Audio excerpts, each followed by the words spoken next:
तर मी फू नावाच्या एका एशियन रेस्टॉरंटमध्ये काय काय खाल्लं ते बघूया आज. सगळ्यात अगोदर तर एक खाल्लं मी हे सलाड जे अरुगुला आणि आवोकाडोचं होतं आणि त्याच्यावर वरून हे काहीतरी क्रंची क्रंची टाकलं होतं आणि वासाबीचं ड्रेसिंग होतं.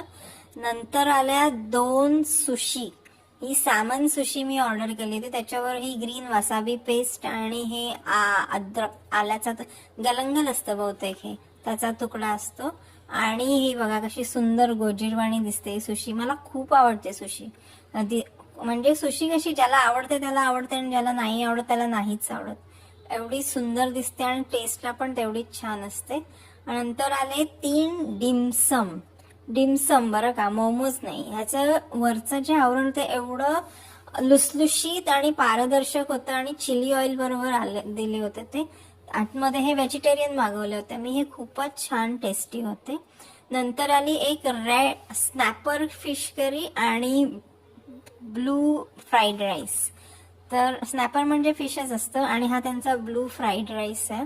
हा पण खूप टेस्टी होता आणि हे पोटभर होतं. जरी छोटे छोटे पोर्शन असते ना तरी सगळं मिळून पोट भरलं होतं.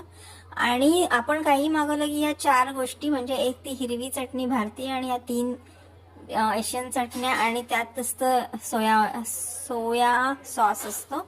आणि ह्या ब्लू फ्राईड राईस मध्ये बरंच काय काय क्रंची होतं. म्हणजे हा आता काकडीचा तुकडा आहे, मशरूम्स होते आणि अजून काहीतरी क्रंची पण वरून टाकलं होतं जे मला माहित नाही काय आहे. पण हे अतिशय टेस्टी होतं. आणि सगळ्यात शेवटी आलं डेझर्ट मध्ये होतं की आईस्क्रीम आणि सेसमी चीज केक. हे बहुतेक जे दिसतंय ब्राऊन ब्राऊन ते बिस्कॉफ बिस्किटाचा क्रश असावा असं वाटतंय. आणि हा जो ब्लॅक सॉस होता ना तो सेसमी म्हणजे तिळाचा, अतिशय टेस्टी होता. आणि या सगळ्याचे मिळून मला पडले 795 आणि वरून टॅक्सेस लागलं एक 800 पर्यंत मिळतं. हा सेट मेन्यू लंच असतो त्यांचा.